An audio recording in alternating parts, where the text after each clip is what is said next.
Hare Krishna, Bhakti Angel Prabhu. Oh, glorious Samudvaris.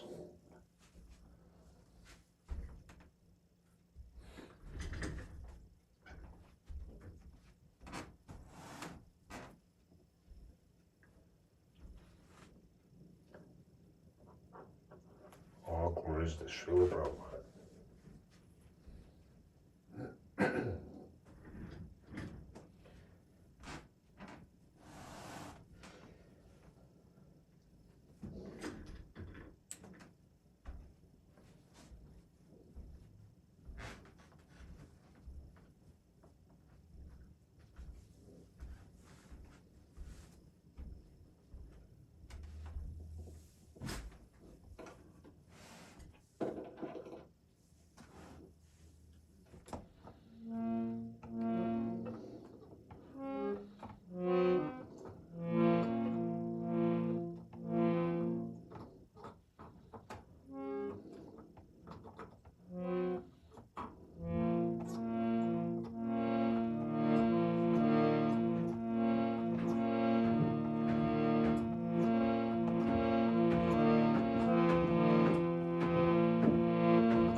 Namo Om Vishnu Padaya Krishna Prastaya Bhutale Srimate Bhakti Vedanta Swami Niti Namene Namaste Saraswati Deve Gauravani Prachayane Nirvasesha Sunyavadi Pasachadishatarine Jaya Shri Krishna Chaitanya Prabhu Nityananda Shri Advaita Gadadhar Shri Vasudeva Gaura Bhakta Vrinda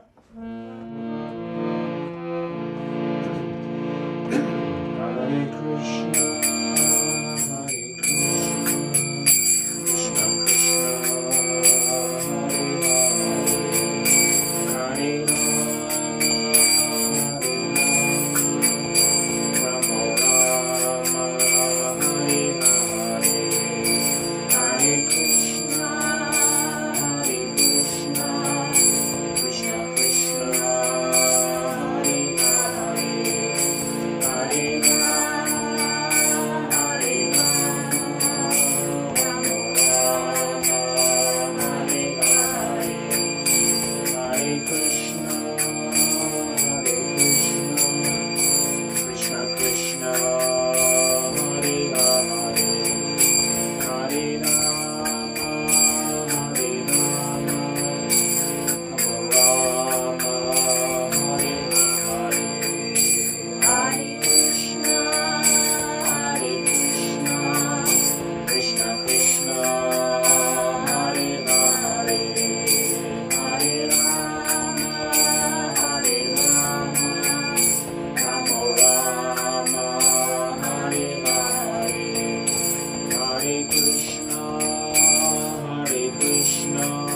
Jaya Radha Muralidhara Radha Muralidhara Radhe Jaya Radha Govinda Radha Govinda Radhe Nitai Gaura Haribo Haribo Haribo Nitai Gaura Haribo Prabhupada Prabhupada Prabhupada Jaya Jaya Prabhupada Lord Premananda Shibhava Ki Jai.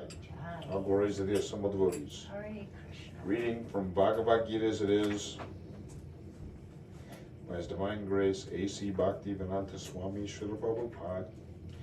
Chapter 14 entitled The Three Modes of Material Nature. Text 15.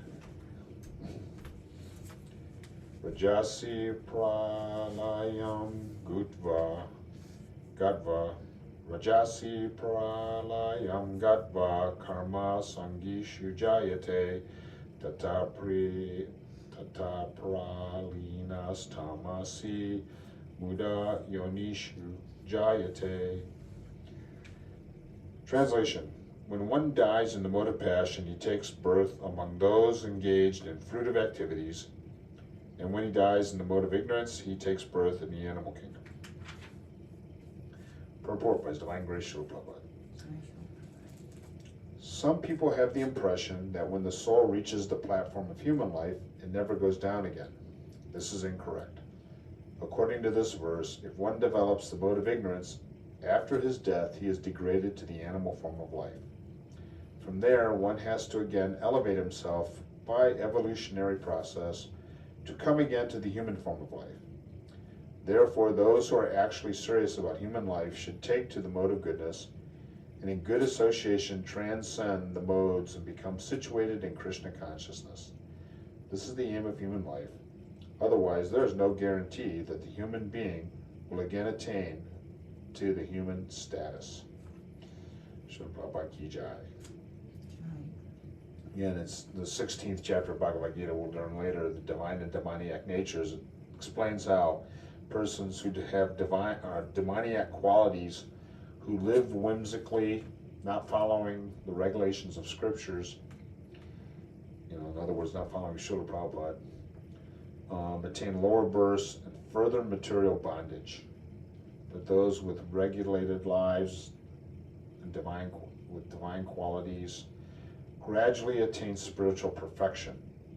So it's in the Bhagavad Gita, it's giving us this very important information. I remember surfing in California, and of course I'd learned that Prabhupada called it suffering, which made some sense actually. And but I saw a quote that I was kind of getting out of doing it, but I saw a quote where Prabhupada said that because they want to dance on the water, they'll have to take birth in the aquatic species, and it'll take millions of births to get another human form of life. So, it's like in Bhagavad Gita, with chapter 7, is it knowledge of the absolute, that Lord Krishna is the supreme truth and the supreme cause, and advanced souls surrender unto him with devotion, but impious souls devote their minds to other objects of worship, like surfing. And then it looks amazing when you look at it out from the beach, and it's healthy, and you're thinking like that, and I used to think like that, and the cold water, and the salt, it's good for you to exercise, but really it's cold. It's cold, and the surfboard is expensive. It's always breaking. You got to fix it all the time. Wear a wetsuit. You got to fight with the other surfers. It's kind of dangerous sometimes, and you slash your tires, or it's like, yeah. I mean, that's if you go to the really good spots, but you don't do. Even add into that, that's probably okay. You got to kind of like. Anyway, it's a whole thing, and it's a waste of the human form of life. For the precious time we have to engage in self-realization.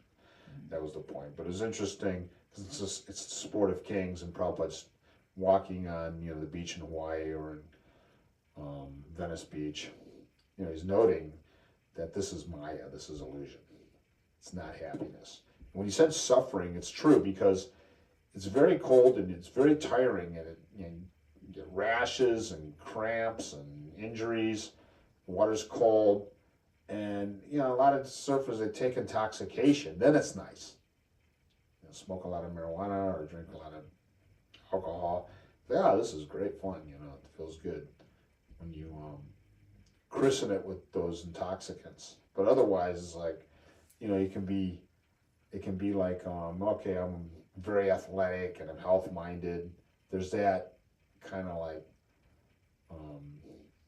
mindset, but that's suffering too. It's like the runner. I used to run. I ran in college, and it was a painful thing.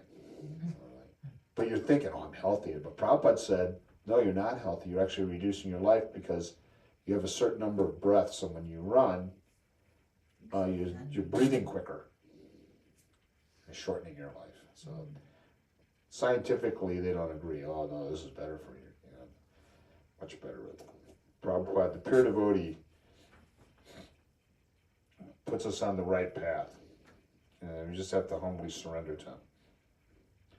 Srila Prabhupada Ki Jai.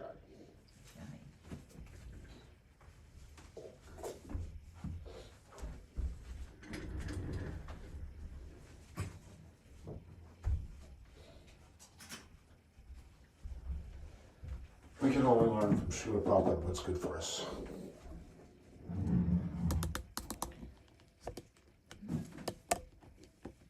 And his mindset. Hare Krishna, Bhakta Eddie Prabhu.